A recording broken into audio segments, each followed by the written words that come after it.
How we doing, everybody? It's Saturday, September 17th. Got us a big 4-prong here.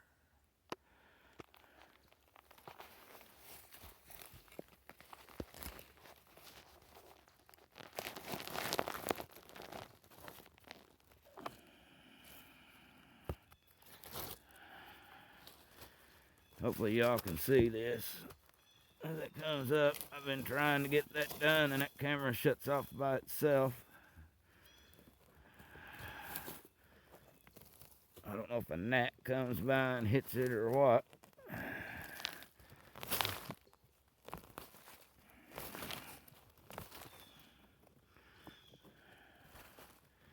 Could be me the way I pick y'all up. Well, anyway, I had this reporter coming by. She come by the house yesterday. Done a... Uh-oh, y'all felt. You're still taping, too. Done a little story. Was doing a little story, I guess you could say, about me hunting ginseng, where I've done it so long and stuff.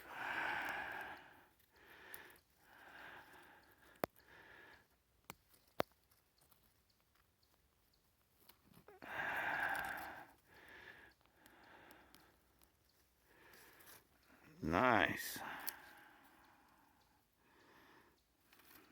That tree caught it. Trying to get that little bit of dirt out of it.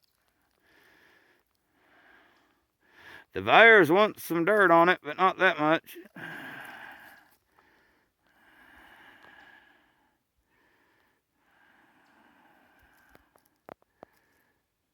Nice little guy. He's got some babies here.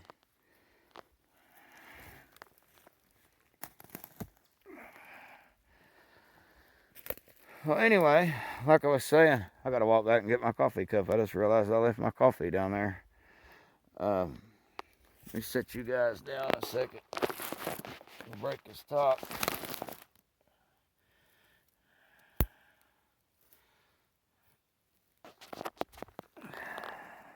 Decent little root there.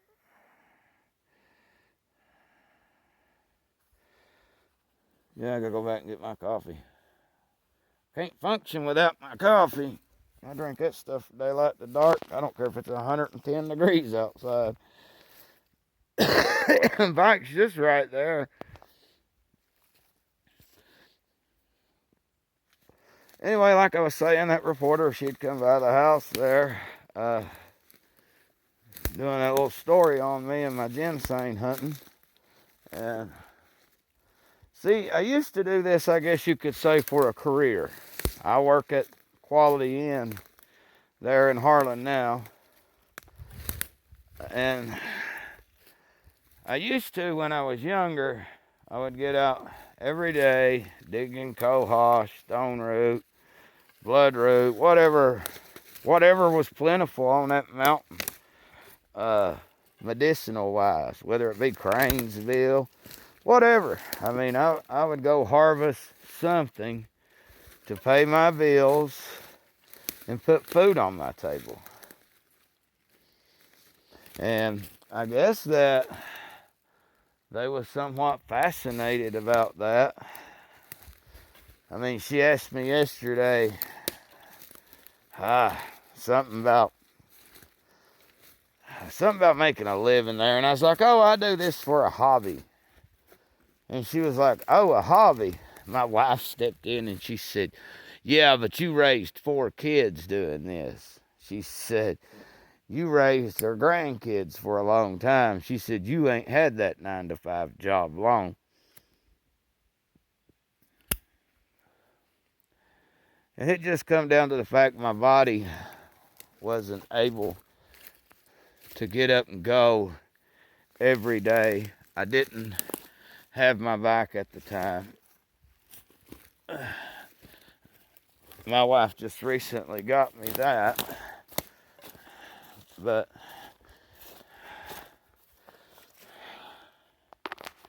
get my coffee.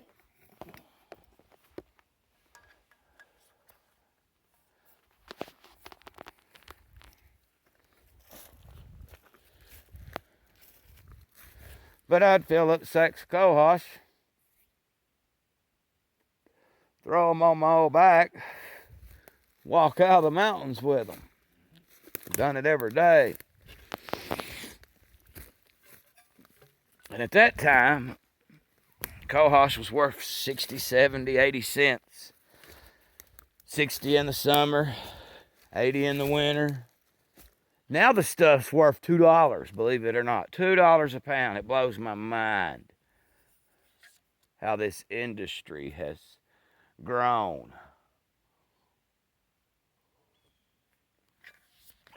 I'll be honest with you. If I know the places to go where I've got that mule down there now, I would quit my job. Somebody's found my location.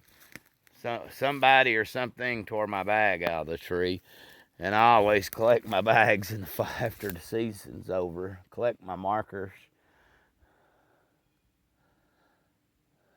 I think somebody was growing some pot down there. One of my videos there, they're down below me trying to track me, and they're about, I'd say 200-300 feet down the mountain there, wondering where I am. That was the first weekend of September. I rode back here. I don't know of anybody riding back this far. From my house, it's 17 miles exactly. I checked my odometer on my bike today. First time I ever done that too. I've always just went. So hopefully we can get up here and find some good ones. I'd like to take some pictures for that reporter. She got in a bad car wreck, her and her mother. She's not really able to ride a four-wheeler or get out, and I guess you can say experience what ginseng even is. So I'm trying to give her, I guess you could say, the best point of view from my eyes, I guess you could say.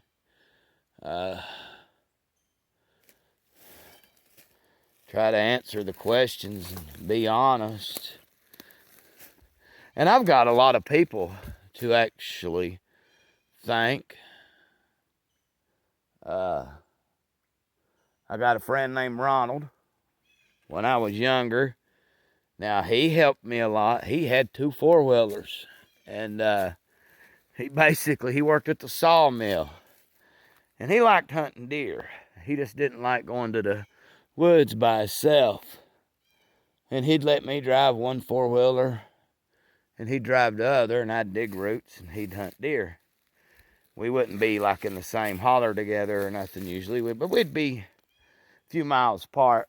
But he would tell me, he'd say, buddy, anytime I'm working, you want to go digging, you just come on by and get that four-wheeler. He said, you don't have to have me with you. I done told the old lady to give you the keys. Well, I got up one morning and I was real sore. And I thought, I'm going to see if she'll give me the keys. There's a 3-prong. Me sitting there running my mouth, about walked by it.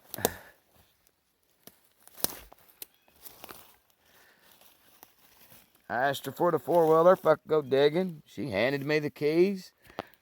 I went that day and harvested some elm bark and started using it every day for a few years until we moved out of the area.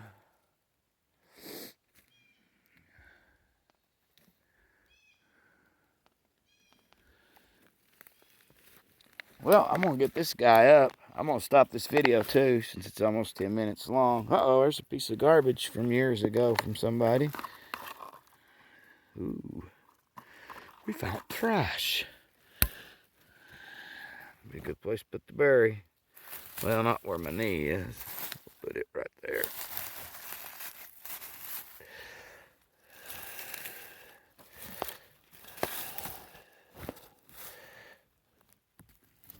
See what we got here, if we even can harvest it. Always check them, folks. Make sure they're even worth fooling with. Yeah. You got a little meat on the bone there, don't it?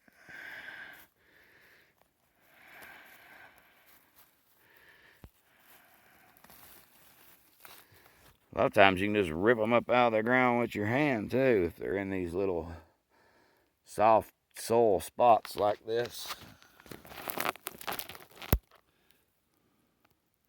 This is actually what you just call common sane. That's about as little as I go right there.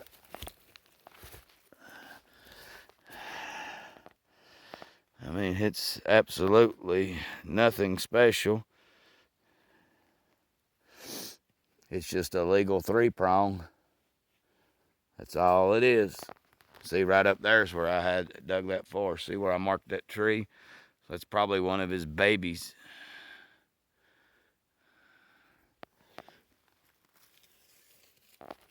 That's the 4-prong I found right up, right up there.